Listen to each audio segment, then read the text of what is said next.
yang sangat kami cintai, kami muliakan, hamba-hamba yang beruntung, hamba-hamba pilihan Allah. Ini yang harus terus kami ulang-ulang. Sebab kalau kita tidak menyadari kalau kita dipilih, kita enggak bersyukur. Kalau tidak mengerti itu sesuatu pilihan, akan menyia-nyiakan pilihan. Sadari bahwa di antara makhluk Allah yang sangat-sangat banyak, Allah memilih kita menjadi manusia. Bisa jadi kita dijadikan kucing, tikus, cacing dan lain sebagainya. Tapi Allah memilih kita menjadi manusia. Dan di antara manusia-manusia Allah memilih kita menjadi manusia yang beriman. Banyak manusia tapi tidak beriman. Kita dipilih. Di antara manusia yang beriman, ada yang di tahun ini tidak disampaikan oleh Allah ke Ramadan. Kita dipilih oleh Allah masuki Ramadan. Di antara yang memasuki Ramadan, ada yang diberi kesempatan seperti Anda untuk terjaga, terbangun di saat-saat istimewa seperti ini. Sementara di sana ada orang beriman tapi lelap dalam tidurnya. Bahkan bisa jadi mereka orang beriman tapi dalam kemaksiatan. Artinya keberadaan Anda ini adalah karunia agung dari Allah. Menyadari nikmat itu menggugah rasa syukur, dan syukur itu mengabadikan nikmat, bahkan bukan sekedar mengabadikan nikmat, janji Allah la'azidannakum, Allah akan tambah. Sehingga yang mensyukuri adanya nikmat yang Allah berikan seperti saat ini, nikmat bangun malam, menghidupkan malam 10 akhir Ramadan, kalau kita menikmati, Allah akan tambah nikmat tersebut. Sehingga hiburan kita nanti semakin banyak dalam urusan ibadah. Bukan sekedar malam ini kita bangun, insya Allah nanti setelah Syawal pun begitu mudah kita bangun malam, begitu mudah kita beribadah, begitu mudah kita melakukan kebaikan, dan dengan senang, dengan mudah. Itulah hamba yang dicintai oleh Allah. Tanda orang dicintai oleh Allah adalah begitu mudahnya melakukan kebaikan biarpun tidak direncanakan. Tidak merencanakan, mudah jadi kebaikan. Tanda orang yang tidak dicintai oleh Allah, begitu mudahnya melakukan kemaksiatan yang tidak direncanakan sekalipun. Dia ingin merencanakan kebaikan, tidak dimudahkan oleh Allah. Bahkan dosa-dosa begitu gampang, keluar sini dosa, masuk sini dosa, pergi ke sana dosa. Tapi kalau sudah dipilih oleh Allah, mudah melakukan kebaikan, pergi ke sana amal baik, pergi ke sini baik, duduk baik, berdiri baik. Termasuk ini yang harus kita hadirkan. Saat ini kita dipilih oleh Allah, harus berbangga kita dipilih oleh Allah, bersyukur. Nikmat mahal, dan sungguh orang tidak akan mampu beribadah kecuali dipilih oleh Allah. Dan sebetulnya pendidikan kesadaran ini sudah berulang-ulang kita ucapkan, tapi mungkin kita tanpa kesadaran. Kita membaca tidak kurang dari 17 kali dalam sholat. Dalam surat Al-Fatihah kita menyebut begini, ikrar, iyyaka na'budu, hanya kepadamu lah ya Allah kami mengabdi, menyembah. Dan mengabdi menyembah Allah dengan bermacam-macam cara, namanya semua jenis ibadah. Mengabdi na'bud bil ibadati, dengan ibadah. Ibadah ada sholat, ada puasa dan sebagainya, sedekah dan lain sebagainya. Tapi kita tidak akan mampu melakukan sujud sekalipun kecuali dipilih oleh Allah. Berderma 1000 rupiah nggak akan bisa kecuali diizinkan oleh Allah. Allah beri pertolongan. Maka setelah kita berikrar dan menyadari bahwasanya kita harus mengabdikan diri kepada Allah. Wa ma khalaqtul jinna wal insa illa liya'budun. Allah tidak menciptakan jin manusia kecuali untuk mengabdikan diri kepada Allah. Semakin dalam kesadaran kehambaan seorang hamba, semakin tinggi pangkatnya. Itu. Kemudian karena kita tidak akan bisa beribadah kecuali dengan bantuan dan pertolongan dari Allah, maka lihat di dalam surat Al-Fatihah Anda baca, cuman kadang kita tidak menyadari, kita pun ikrar, wa iyyaka nasta'in, hanya kepadamu lah ya Allah kami mohon pertolongan untuk bisa beribadah. Sebetulnya kita akan minta pertolongan dari Allah setiap saat, tidak kurang dari 17 kali. Nah, memohon pertolongan ini bukan sekedar diucap, harus atas dasar kesadaran bahwa kita perlu pertolongan dari Allah, sehingga permohonan pertolongan ini serius, dan serius ini khusyuk, dan khusyuk ini yang akan mendapatkan janji astajib lakum, aku akan kabul. Kalau Anda mohon bantuan kepada seseorang, tapi kalau cara memohon Anda tidak meyakini, Anda ngelantur ngomongnya gak jelas, akan dikasih manusia. Apalagi sambil toleh-toleh, Pak tolong berikan saya uang, biarpun dia orang kaya. Kalau kita minta bantuan kepada manusia, tentunya pertama kita punya keyakinan dia bisa membantu. Kalau tidak bisa bantu, ngapain kita minta bantuan? Oh, dia sendiri fakir kita minta, bodoh banget kita, kan begitu. Di samping dia adalah orang yang mampu membantu, kita harus punya keyakinan dia senang membantu. Kalau dia tidak senang membantu, kita minta, ya omong kosong, nggak akan dapat. Setelah senang membantu, cara meminta kita bantuan pun yang benar, dengan husnudon, bahasanya dia akan bantu.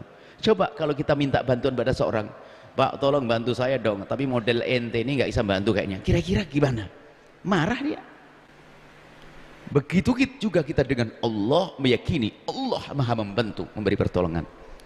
Pertama, kesadaran kita perlu bantuan, Allah maha kuasa membantu. Kemudian di saat kita memohon bantuan pun ngomongnya dengan adab dan penuh kesadaran, iyyaka na'budu iyyaka nasta'in, ya Allah aku mohon pertolongan kepadamu ya Allah, agar aku bisa berderma dengan hartaku, aku akan bisa menggunakan tahtaku untuk kebaikan, agar aku bisa menggunakan kesehatanku untuk mengabdi padamu. Nah, ini kesadaran ini penting. Baik, ini sekedar mukaddimah. Kita akan masuk kepada pembahasan bahwa malam ini kita malam menjadi berlatih untuk cerdas, menjadi orang cerdas, tafakkur ibadah dengan pikiran kita, tafakkur merenung, dan ingat tafakkur sa'ah khairun ibadatis sanah, kata qadiyat. Kita merenung sesaat seperti ini lebih bagus daripada ibadah setahun tanpa renungan, agar semakin sempurna ibadah kita, sempurna hidup kita dengan renungan. Dan tolong renungan ini akan kita jadikan kebiasaan kita setiap hari. Di tengah malam Anda harus punya waktu 5 menit, 10 menit untuk merenungi kehidupan Anda, merencanakan di masa yang akan datang, atau bagaimana evaluasi yang telah berlalu agar kekurangan-kekurangan tidak terjadi lagi. Dan kekurangan itu kalau urusan dengan Allah dosa, kita sesali, mohon ampun, seperti yang sudah kita bahas pada pertemuan yang lalu. Kemudian juga urusan kita dengan baginda Nabi SAW seperti apa? Sudahkah kita sudah semakin dekat dengan Nabi? Dan dalam sehari ini apakah kita sudah semakin dekat dengan Rasulullah dengan banyak membaca salawat kepada beliau? Sallu ala Nabi Muhammad, sallu ala Nabi Muhammad, sallu ala Nabi Muhammad. Kemudian malam ini kita akan merenungi urusan kita dengan makhluk yang paling istimewa setelah baginda Nabi Muhammad SAW, yaitu orang tua kita. Orang tua kita. Ini tafakur kita malam ini. Wa qadha rabbuka alla ta'budu illa iyyah wa bil walidaini ihsana. Merupakan ketentuan dari Allah yang tidak bisa diganggu, agar kalian tidak beribadah kecuali kepada Allah. Ibadah paling utama di sini pertama adalah urusanmu dengan Allah.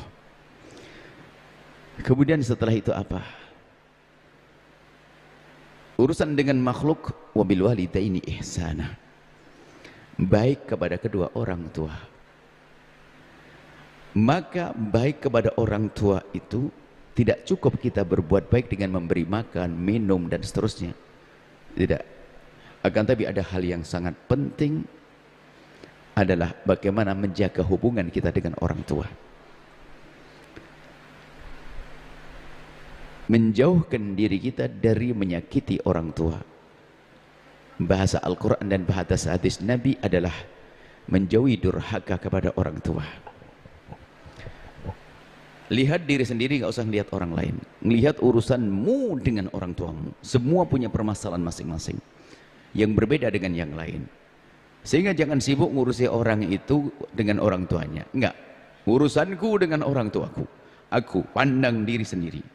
Kami yang berbicara ngurusi urusan kami dengan ibunda kami, ayahanda kami.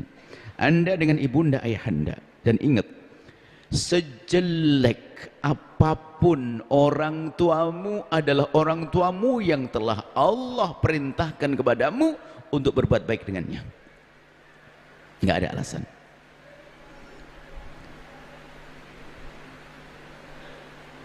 Baik buruk adalah orang tuamu.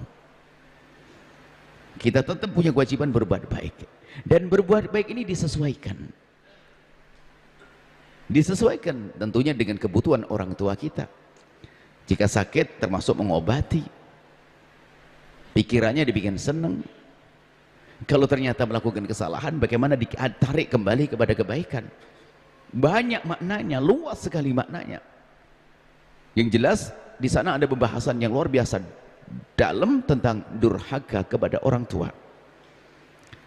Dan yakini seyakin-yakinnya kalau sudah sabda Nabi ini ya benar. Nabi la yantiqu anil hawa in huwa illa wahyun yuha. Nabi tidak berucap kecuali dengan wahyu, benar yang diomongkan. Nabi menyebutkan urusan dengan orang tua, ini ada keberkahan di balik itu semuanya.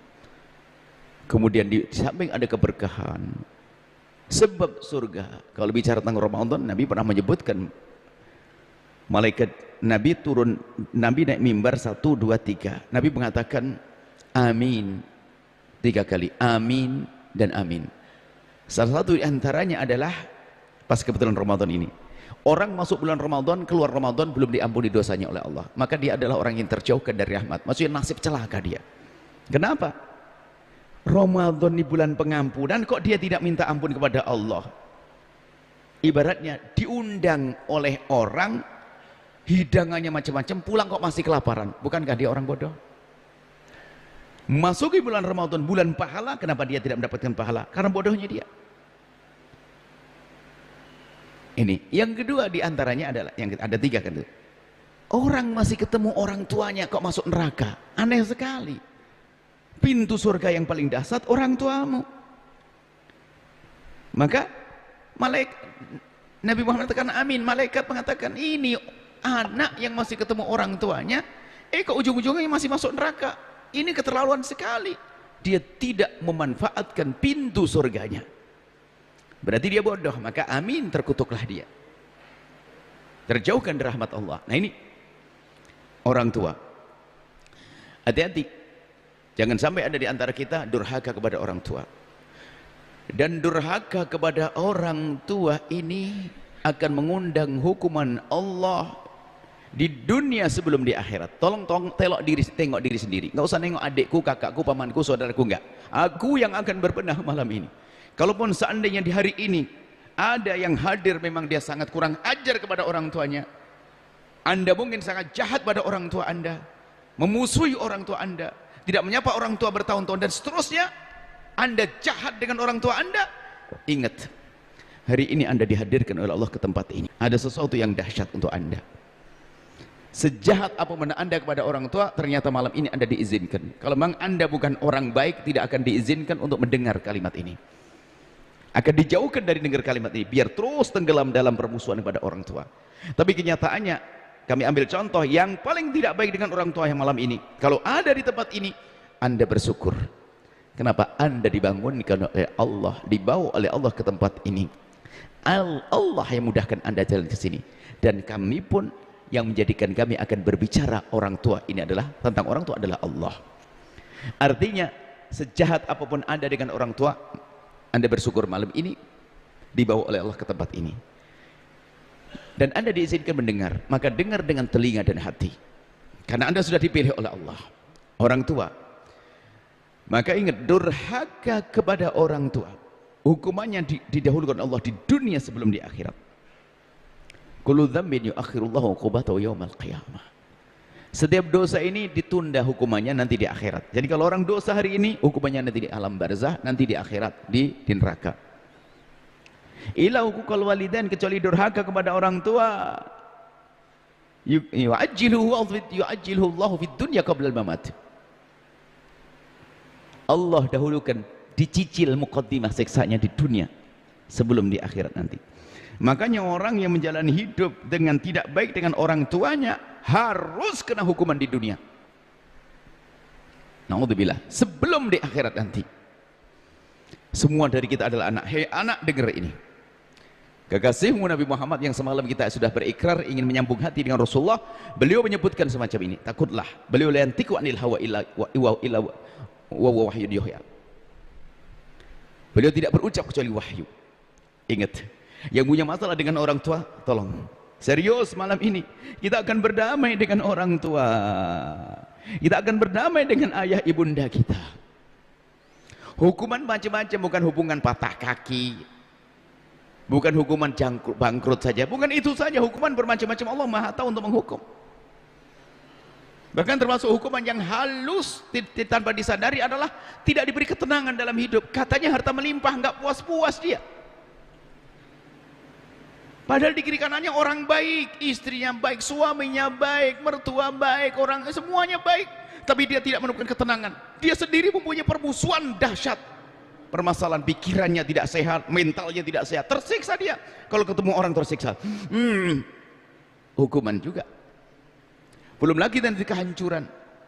Kalau urusan bisnis saja dihancurkan. Ini orang tua. Jangan sampai ada di antara kita sombong dengan orang tua. Hei hamba Allah, orang tuamu kalau hanya siksa di dunia saja masih ringan, seandainya di dunia nyungsep sakit jasadnya. Wah, macam-macam, korengan, sakit jantung, paru-paru, lihat setiap hari flu di dunia. Ini gara-gara orang tua. Itu masih tidak seberapa dibanding nanti hukuman di akhirat lebih pedih lagi. Karena minal kabair, termasuk dosa besar adalah durhaka kepada orang tua. Hati-hati, kita serius malam ini. Dan Allah Maha Kasih, tidak ada kata terlambat selagi ada penyesalan dalam diri Anda. Setelah ini, lihat orang tuamu, lihat wajah beliau yang semakin hari wajahnya semakin keriput, pandangannya kabur, suaranya pun semakin parau, jalannya tertatih-tatih. Kadang kita masih suka membentak orang tua. Hei anak-anak, dengar wahai anak, ibundamu, ayahandamu, hilangkan kesombonganmu, hilangkan kekerasan kepalamu. Ingat ibundamu, ayah bundamu, kebahagiaanmu ada di sana. Surgamu melalui itu, pintu surgamu ambil. Renungilah dirimu sendiri, hai hamba Allah. Ayo mulai malam ini, esok pagi kita akan memulai berbakti dengan serius untuk mengembalikan kebahagiaan yang kita hambur-hamburkan, kita buang dengan kedurhakaan kita. Yang durhaka kepada orang tua membuang kunci kebahagiaan. Biarpun katanya dia menemukan gunung emas untuk berbisnis, tidak akan sukses, akan menemui kehancuran. Mungkin bisnisnya tampak sukses, Allah akan hancurkan melalui mungkin istrinya tidak benar, merongrong atau menyiksa dengan hartanya.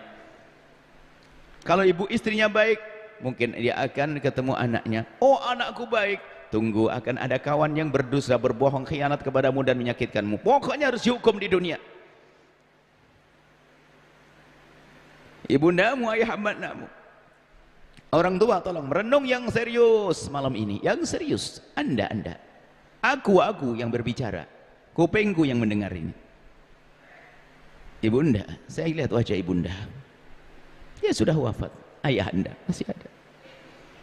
Anda yang punya orang tua masing-masing. Urusanmu dengan orang tuamu kita seriusi. Dan ingat, yang namanya berbakti ini halus, urusan hati, dan dihubungkan dengan Allah. Karena Allah. Kalau kebaikanmu bukan karena Allah, basa-basi. Mungkin tambah anak ini baik dengan bapak ibunya, Masya Allah, santun kepada bapak ibunya tampaknya, membantu ibunya tampaknya, waktu bapak ibunya sakit pun Masya Allah mengabdinya luar biasa. Wah, pengabdiannya dahsyat. Ternyata bukan karena Allah, Dia tidak mendapatkan kebaikan yang sesungguhnya karena dia bukan karena Allah, ternyata hanya pengen sertifikat tokonya diganti atas nama dia. Busuk dia. Rupanya baik dengan bapak ibunya, tujuannya bukan karena Allah, hanya pengen sertifikat tokonya ganti atas nama dia. Lihat, itu kan halus sekali. Tolong, itu bisa jadi adalah Anda. Tinggal kita berubah. Hati-hati ini orang tua. Hari ini kita ingin berbenah serius. Setelah ini nggak ada orang durhaka pada orang tua, insya Allah. Semua menyadari bahwasanya itu pintu surga akan aku ambil kembali. Berbakti dengan hati, hai hamba Allah. Durhaka juga halus, kayak tadi kan durhaka halus. Nggak kelihatan durhakanya, di balik pengabdiannya ternyata ada durhaka. Masya Allah. Mau kunjung ibunya yang sakit saja dia berhitung dia. Telepon kakak, adiknya semuanya sudah pada datang belum? Kalau belum pada ada yang datang, dia nggak berani datang. Kenapa? Kalau datang duluan takut disuruh nebus resep dokter. Sengaja dia mundur-mundur. Dia sudah berhitung dia. Dengan orang tua hitung-hitungan begitu. Hati-hati. Bahkan kalau perlu kita membuat 10 contoh, 100 contoh, jangan-jangan itu aku. Merantau ini coba, kita perlu, namanya halus sekali durhaka tidak itu. Merantau, Masya Allah, dirantau ditolong sama orang, disiapin modal dan sebagainya, sampai dia bisa sukses, luar biasa. Lebaran tiba, ibunya kalah, seolah-olah yang membantu di rantauan ini adalah lebih dahsyat dari ibunya, sehingga ibunya nggak terlalu dianggap. Padahal siapa yang menyusui dia, yang membantu dia di saat dia lemah, membesarkan dia sampai dia bisa berdiri seperti itu, bisa berjalan, kemudian dia bisa bersekolah dan seterusnya. Lihat, sampai lupa jasa orang tua, durhaka halus. Maka tanyakan dirimu di saat berada di rantau semacam ini, bagaimana kedekatanmu dengan orang tua? Mungkin kunjung susah karena jauh, akan tapi lihat, panjatan doamu, sapaanmu, bantuanmu, terima kasihmu, kerinduanmu harus ada. Durhaka halus, mengerikan. Halus durhaka kepada orang tua. Dianggap sebagai kedurhakaan, sudah merupakan dianggap sebuah kedurhakaan. Dianggap sebagai bentuk kedurhakaan adalah berkata uff. Fala taqul lahum uffin. Uff itu maknanya begini, Anda kalau ngomong menampakkan muka atau gerakan yang tidak nyaman. Jadi berhadapan dengan orang tua tidak 100%, setengah-setengah. Kalau diajak ngomong kayaknya kurang perhatian. Kalau dinasihati tidak berkata iya, tapi pakai kalimat iya iya. Kenapa harus pakai iya iya? Coba paham enggak? Kenapa kita ngomong begitu dengan orang tua? Kita kesel sebetulnya. Berarti kurang ajar kita. Nih sih, kamu gini, nak iya, nak ini, nak. Iya, Mi. Selesai. Iya, iya. Kenapa pakai iya, iya? Dengan orang tua muka masam, dua orang tua bikin kesel. Hati-hati, meruntuhkan kebahagiaan. Ayo kita cerdas, tidak ada kata terlambat.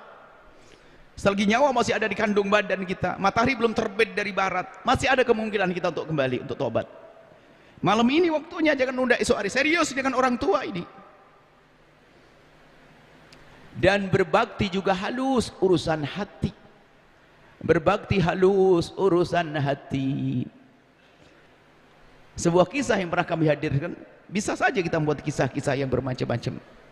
Ada seorang anak kecil, anak muda, berangkat pergi sekolah. Biasanya kalau berangkat sekolah itu kan naik sepeda, disamperin sama temannya, kemudian dari yang paling jauh saat sendiri, kemudian nyamperin temannya jadi 2 sepeda, 3 sepeda jadi rame. Berhenti kepada salah satu anak SMA kelas 1 atau SMP kelas 3 begitu. Rupanya di saat disamperin, anak ini masih berada di dalam rumah, belum siap di luar rumah, sehingga temannya ribut dengan bel lonceng, bel sepeda engkol, ding ding ding ding, hei cepet ayo, telat nanti kesiangan, ayo ding ding ding ding. Di dalam dia terburu-buru makan terburu-buru, langsung nyuci tangan, ambil tas, salim ke ibundanya, salim dengan benar salibnya, pergi.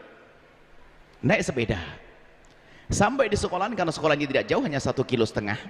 Sampai di sekolahan semua nyandarkan sepeda, bermain karena waktu sekolah belum masuk, waktu sekolah belum mulai. Akhirnya semuanya main-main. Anak yang tadi yang terlambat tadi tiba-tiba mengambil sepedanya lagi dan keluar. Teman-temannya bingung, mau kemana? Mau kemana? Ya nanti pulang. Setelah itu kembali lagi. Setelah kembali lagi ditanya oleh temannya, ngapain kamu pulang? Ada ketinggalannya? Oh enggak. Terus ngapain kamu pulang? Ya kak, tadi waktu kamu nyamperin aku kan aku lagi makan, kamu ngebel-bel ting-ting, aku jadi terburu-buru. Terus ya aku kan lagi makan, maka setelah makan aku cuci tangan, aku ambil tas salim ke ibuku. Aku lupa kalau piring itu belum aku cuci, dan aku tidak rela jika piring itu nanti dicuci oleh ibundaku. Urusan piring. Kadang begitu halusnya anak kuliah. Anak-anakku yang lagi kuliah, Sabtu pulang ambil berkah dari ibumu, jangan ambil petaka. Kadang-kadang ngomong ke ubinya, mama, Ahad sore sudah beres ya bajunya, semuanya setrika ya, besok langsung berangkat, taruh di koper yang rapi ya. Kurang ajar sekali kau dengan ibumu. Yang kuliah, ibumu seminggu cari uang untukmu, kau liburan, kau seminggu sekali pulang. Mengabdilah kepada ibundamu, wahai anak yang soleh-solehah. Kau calon sukses kalau kau baik dengan orang tuamu. Ini ngomong seenaknya, dipikir kuliah itu kebutuhan ibu bapaknya, kebutuhan dia. Kadang ngomong kasar, cuci ya Mi ya, yang bersih loh Mi, ini setrika sekali ya. Allah, lihat. Dia meruntuhkan kesuksesannya, cuci sendiri bajumu, ibumu setiap hari mencuci bajunya sendiri. Waktu kuliah dirimu tinggal sekolah saja, yang ngirim uang ibumu, ayahmu. Ya, kadang piring itu gak bisa menyuci piring sendiri, ibunya nyuci piring langsung sekalian ditumpang di atas piring ibundanya. Nyuci piring saja gak bisa. Bangun kedekatan dirimu dengan orang tuamu. Biasa bertutur kata yang lembut dengan orang tua. Kalau bisa pijit orang tua, keakraban dengan orang tua. Kami ajarkan pada anak-anak santri dan sebagainya, harus berani membuat kedekatan dengan orang tua. Bisa membuat kedekatan pada orang tua. Hati-hati, durhaka halus, tidak akan bahagia dan hanya akan sengsara orang yang menjalani hidup dengan durhaka pada orang tua. Lihat kemudahan. Ingat, orang yang baik dengan bapak ibunya, biarpun itu orang tidak beriman, Allah akan balas dengan kebaikan, tapi hanya di dunia. Di dunia akan dimudahkan bisnisnya, urusan keluarganya, tapi di akhirat tidak dikasih karena tidak ada iman pada dirinya. Tapi sebaliknya orang durhaka, hati-hati. Nggak usah anda nengok orang lain, tengok diri anda sendiri. Bagaimana? Ngomong sama orang tua nyelekit, muka cemburut, muka masam. Fala taqulahu mu'ufin, ngomong menunjukkan tampak. Kalau dia tidak nyaman atau dojar, maksudnya bosan ngomong sama ibu, lelet, nggak mudah paham. Hari ini begitu mudah anak membentak ibunya,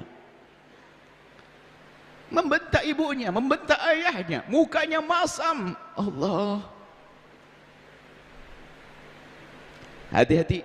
Kemudian ada suatu ketika, sebuah kisah, kita merenung. Namanya merenung itu adalah membaca diriku. Suatu ketika Sayyidina Abdullah bin Umar melihat anak muda. Ada anak muda pada zaman Abdullah bin Umar, zaman sahabat ini. Abdullah bin Umar itu putranya Sayyidina Umar bin Khattab, yang dia namanya Abdullah bin Umar, termasuk sahabat yang mujtahid mutlak, sahabat hebat ilmunya adalah Sayyidina Abdullah bin Umar. Ada anak muda yang dia itu tampak menggendong ibundanya untuk tawaf dan sa'i. Apakah ini ibadah haji atau umrah? Yang jelas ibadah nusuk, anggap saja haji lah. Menggendong ibundanya, tawaf, menggendong ibundanya sampai sa'i. Setelah selesai, sang anak ini mendudukkan ibunya di tempat yang enak, diambilkan air minum, kemudian sang anak ini mendekat kepada Sayyidina Abdullah bin Umar, lalu bertanya, wahai Imam Abdullah bin Umar, iya anak muda, apakah anda melihat apa yang saya lakukan? Sayyidina Abdullah bin Umar melihat, iya aku melihat kau menggendong ibundamu. Karena zaman dulu yang namanya orang haji dan umrah tidak banyak, jadi kelihatan yang berperilaku unik, kelihatan gendong ibunya. Iya aku melihat kau menggendong ibumu, hebat kau nak, luar biasa kau. Iya wahai Imam Abdullah bin Umar, iya ibuku sangat baik kepadaku dan aku berjanji ingin menyenangkan dan balas budi ibundaku.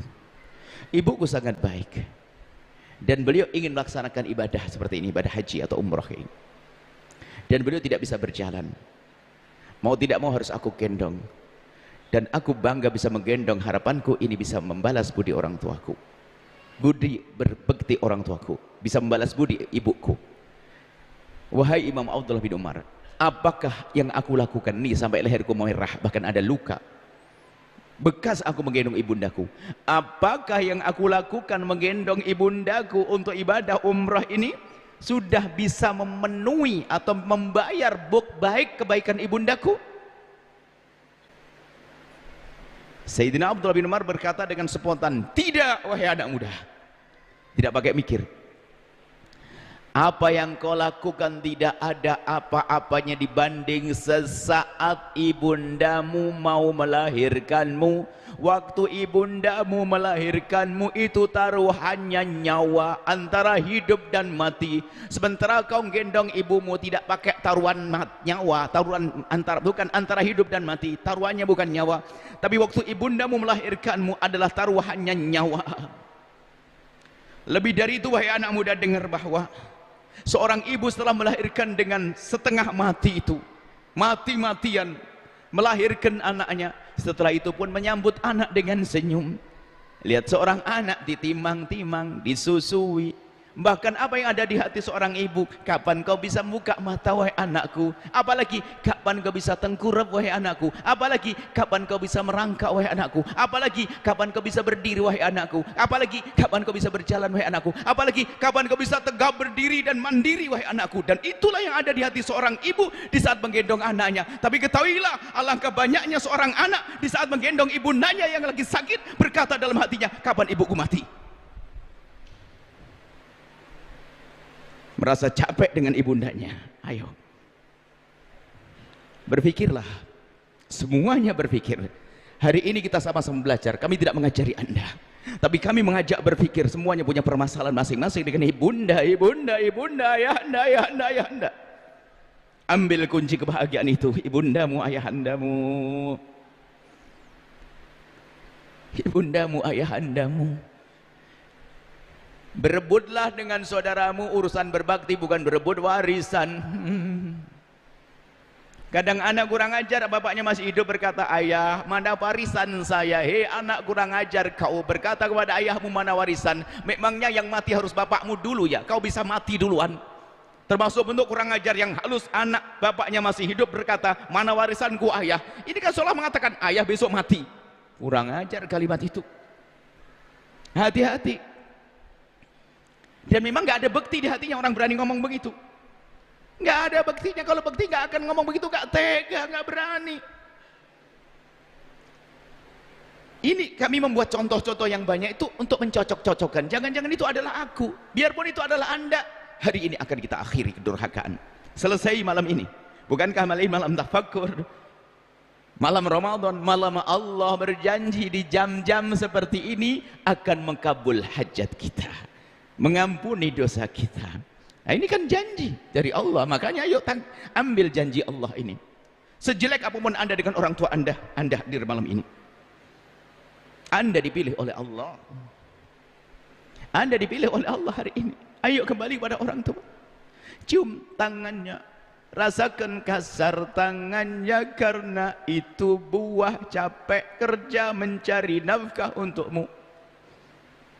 Tubuhnya semakin hari membungkuk karena itu adalah perlahan demi perlahan, waktu demi waktu, capek karena gendongmu dulu. Ibundamu, ayahandamu, ayo kita merenung. Jadi ingat, kalau kita belum segera berdamai dengan orang tua, kita daftar sengsara. Sengsara di dunia masih singkat, paling 70, 80, 90 tahun, tapi sengsara di akhirat panjang kisahnya. Ayo renungi urusanmu dengan ibundamu, ayahandamu. Mungkin ada yang berbisik dan berkata, terlambat aku dengar petuah ini. Ibuku sudah meninggal, ayahku sudah meninggal.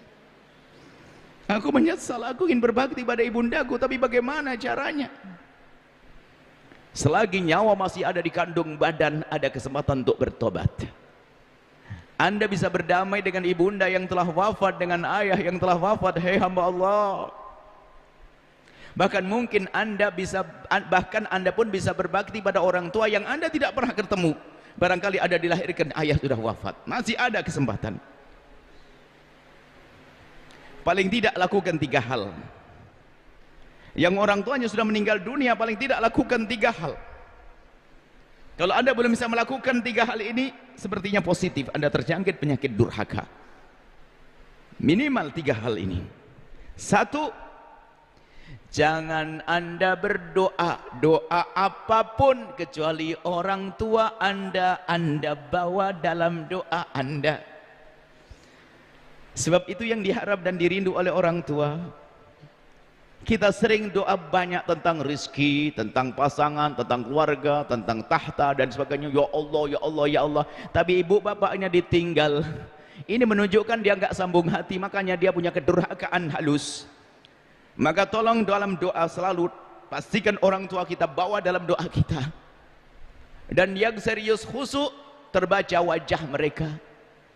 Sudah meninggal, ya Allah, kita minta panjangkan umurku, lapangkan rezekiku, ya Allah, aku punya hajat begini. Jangan lupa, ya Allah, ibundaku, ayahandaku, ya Allah. Minimal 2 permohonan dengan khusyuk. Ampuni beliau ya Allah dan berikan kasih sayangmu. Minimal 2. Allahumma firlahu warhamhu, maghfirlaha warhamha. Pakai bahasa apa saja deh, tapi yang serius. Kalau doa Anda ini serius dan dikabul oleh Allah, Anda telah membebaskan dari dosa-dosa. Siksa yang dirasakan di alam barzakh akan dikurangi, bahkan bisa dihapus, dan diberi Allah kasih sayang karena doa Anda loh ya. Tapi yang lebih dahsyat bukan masalah orang tua Anda. Bisa jadi orang tua Anda sudah diampuni mulai dari sakaratul maut. Yang menjadi masalah adalah kalau kita lupa, kita yang dosa. Dan panjatan doa yang kita panjatkan untuk orang tua kita, ternyata itu kemaslahatan untuk kita, itu kepentingan kita.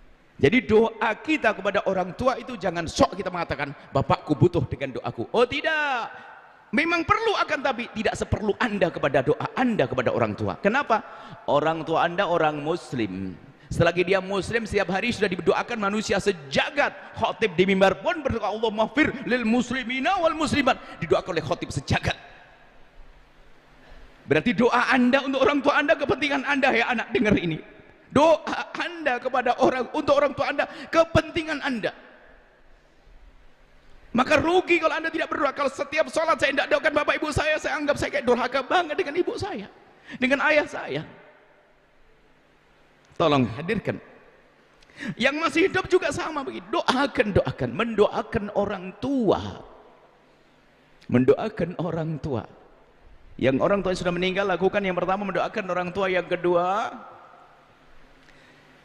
jika Anda mendapatkan karunia seperti harta, misalnya gaji atau uang, jangan lupa orang tuamu, kirimkan kepada beliau, transfer ke sana. Karena itu tanda hatimu sambung. Nomor rekeningnya di mana? Nomor rekeningnya di atas nama fakir miskin, masjid, pesantren dan sebagainya. Pastikan Anda berbuat baik dengan harta Anda untuk orang tua Anda. Gambaran sederhananya adalah kalau Anda betul-betul menyesal, belum sempat berbakti dengan serius kepada orang tua, lalu Anda ingin berbakti saat ini, kemudian Anda punya rezeki, abah ibu Anda, ayah ibunda Anda bangun lalu minta duit, sayang berikan kepada abi dan umi uang. Anda kasih berapa kira-kira? Yang punya gaji 2 juta dalam sebulan, yang punya gaji 2 juta dalam sebulan, 5 juta dalam sebulan, ibunya bangkit bangun minta dikasih berapa? Mungkin Anda berkata 1 juta 2 juta. Bukan, ini bukan berhayal. Anda kira-kira ngasih berapa? Serius. Sebagai anak yang menyesal belum bisa berbakti, bisa jadi akan diberikan semuanya. Akan tapi tidak harus Anda berikan semuanya. Anda punya kewajiban dengan anak yang lainnya. Akan tapi pastikan Anda berani motong harta Anda untuk kepentingan orang tua. Asetnya luar biasa, miliaran. 10 miliar kalau dia punya rindu bakti pada orang tua, dia akan tidak akan keberatan kalau harus motong 3 miliar sepertiga. Kenapa masih ada 7? 3-nya untuk siapa? Untuk ibundaku yang diberi oleh karunia kekayaan. Hati-hati.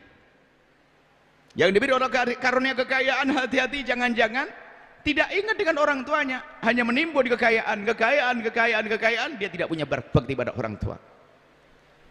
Bangun masjid untuk orang tua Anda, bantu fakir miskin untuk orang tua Anda, pesantren untuk orang tua Anda, pastikan. Jadi cara bakti yang kedua adalah memotong rizki yang Allah berikan pada kita berikan pada orang tua. Dan ini penting, yang mahal itu kan, ingat Anda, mohon maaf, Anda punya uang 100.000, Anda sedekahkan di kotak amal, Anda masukkan begitu saja dapat pahala. Tapi kalau Anda niatkan, ya Allah semoga pahalanya sampai kepada ibunda ayah Andaku, double pahala. Pahala Anda sedekah, pahala Anda sambung hati dengan orang tua, beda. Jadi yang mahal adalah ingat Anda, lalu Anda rindu berbuat baik, itu namanya bakti. Tengok harta Anda ada berapa, ya Allah. Gaji Anda berapa, kekayaan Anda berapa, itu ibundamu sebelum terlambat. Kapan terlambat? Malaikat Israel, malaikat penjabut nyawa datang kepada kita, enggak berguna lagi harta yang melimpah, enggak berguna untuk berbakti karena sudah selesai. Harta akan diambil oleh anak. Kemudian yang ketiga adalah berbakti pada orang tua yang telah mendahului kita, atau bahkan yang masih hidup sebetulnya, yang mendahului kita. Orang tua sudah meninggal. Yang ketiga adalah baik-baiklah kepada orang yang dibaiki oleh orang tua Anda. Sebab itu nilai sambung hati. Misalnya ibunda Anda, ayahanda Anda di saat di bulan Ramadan menjelang hari raya begini, berbagi kepada tetangga sana, bagi sarung, bagi makanan, sembako dan sebagainya. Sebisa mungkin Anda melanjutkan kebaikan yang pernah beliau rintis. Sambung dengan orang-orang pernah dibaiki oleh orang tua Anda. Biarpun mungkin kualitasnya tidak sebesar orang tua, karena mungkin orang tua Anda sangat kaya dan Anda turun kekayaannya, tapi Anda ngikuti, termasuk program kebaikan yang direncanakan oleh orang tua Anda, tolong lanjutkan. Itu tanda bakti pada orang tua. Termasuk diantaranya ini yang sering dilupakan, paling dahsyat, dan itu akan kita lanjutkan dalam renungan selanjutnya. Apa itu? Baik-baik kepada orang yang dibagi orang tua adalah baik-baiklah engkau dengan saudaramu, hei hamba Allah. Karena orang saudaramu adalah anak ibumu, anak ayahmu. Makanya yang memusuhi saudaranya durhaka pada orang tua. Dan ini akan kita selesaikan dalam pembahasan selanjutnya. Merebut waris adalah dosa besar. Melakukan 3 dosa. Dia telah durhaka kepada orang tuanya karena nyakiti adiknya. Yang kedua, ngambil hak saudara. 3, memutus tali saudaraan. Ini ahli neraka berjalan di atas bumi. Kita lanjutkan nanti renungan selanjutnya bagaimana urusan kita dengan saudara. Yang jelas malam ini akan kita berisi dengan urusan dengan orang tua. Dan ingat, tidak usah nunda minggu depan. Hari ini kita harus mulai. Mungkin orang tua Anda jauh di sana, Anda mulai hari ini. Mulai dari Anda santuni fakir miskin kiri Anda. Demi ibuku, karena ayahku, untuk ayahku, karena Allah. Terus minta maaf, merencanakan hadiah dan sebagainya, dan berebut berlomba dengan saudara. Misalnya ibu sakit di rumah sakit, Anda telepon, adek, jatahku. Jatah apa bang? Biaya rumah sakit biar aku. Allah. Berebut untuk mengabdi pada orang tua. Dan ingat, jika Anda berlima dengan saudara Anda, siapa yang paling beruntung? Yang paling banyak bakti pada orang tua. Ingat, yang paling bakti pada orang tua. Insya Allah ini cukup untuk jadi bahan renungan. Kemudian setelah itu anak-anak Anda. Nanti akan bahasan selanjutnya. Jangan lupa, jangan biarkan anak begitu saja. Didik mereka dengan baik dan benar. Jangan sampai durhakanya anak karena kita tidak pernah mendidik. Insya Allah nanti akan kita tuntaskan. Maka dari itu jangan dipotong-potong dong. Jangan hanya hadir di hari ganjil saja, hari genap pun kita ada tetap fakur. Dan Lailatul Qadar bisa diberikan hari genap. Makanya kita ingin merubah kebiasaan sebagian masjid itu, kalau sudah dibiasakan hari ganjil saja, hari genap nggak bisa dimakmurkan. Apalagi hari ganjil pun hanya dipilih masjid A 21 saja, masjid B 23. Oh, tidak bisa diramaikan.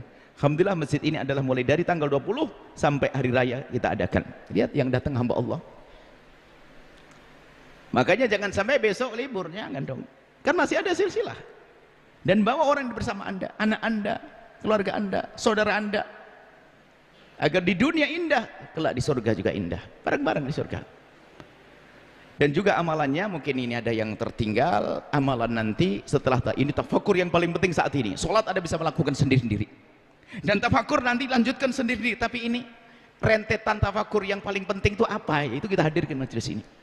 Anda lanjutkan nanti, besok ada tafakur tentang harta kita, usaha kita, terus masih ada. Kemudian setelah tafakur ini akan ada sholat. Sholat dan ini sholat tasbih. Ada sholat yang lainnya bebas. Kemudian setelah itu ada zikir, tolong.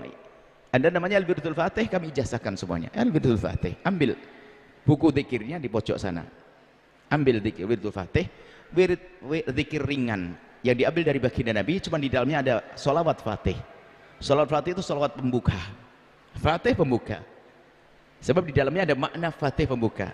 Dalam sholawat Fatih, Allahumma sholli wa sallim ala Sayyidina Muhammad, ya Allah limpahkan sholawat dan salam kepada Nabi Muhammad al-Bashir wan Nadir, Nabi Muhammad yang memberikan kabar gembira dan yang menghentikan, memberikan rambut mewanti-wanti tentang ketidakbaikan. Jadi Nabi memberikan kabar gembira dan mengingatkan akan petaka agar kita tidak terjerumus. Jadi paling senang kan kalau diberi kabar gembira tentang surga, kenikmatan, dan awas itu neraka. Namanya Al-Bashir wan Nadir. Dalam makna lain kita pilih dua nama Nabi ini, kenapa? Dua nama baginda ini kenapa? Agar kita mudah menyambut kabar gembira Rasulullah dan mudah menjauhi yang dilarang Rasulullah. Basiran alladzi tanfatihu bi abwabul khairi, yang akan terbuka dengan Nabi Muhammad segala pintu kebaikan. Nabi tidak ada kebaikan kecuali pernah dibuka oleh Nabi. Wa tanghaliqu bihi abwabus syarri, dan akan tertutup segala pintu kejahatan. Segala ketidakbaikan ditutup oleh Nabi, tapi kan semua orang tidak bisa menghentikan kecuali dibimbing oleh Allah. Maka berkat baginda semoga ditutup segala pintu kejelekan untuk kita ditutup. Wa ala alil adhari, kita sambung salat kepada keluarga dan juga kepada sahabat Nabi. Coba singkat kita baca salat ini, sebagian ada benadakan, tidak pakai nada juga boleh. Paling tidak salat ini, Allahumma salli wa sallim ala Sayyidina Muhammadin al-Bashiri wan Nadhiri alladhi tanfatihu bihi abwabul khairi wa tanghaliku bihi abwabus syarri wa ala alihi al-athari wa ashabihi al-akhyari. Allahumma salli wa sallim ala Sayyidina Muhammadin al-Bashiri wan Nadhiri alladhi tanfatihu bihi abwabul khairi wa tanghaliku bihi abwabus syarri wa ala alihi al-athari wa ashabihi al-akhyari.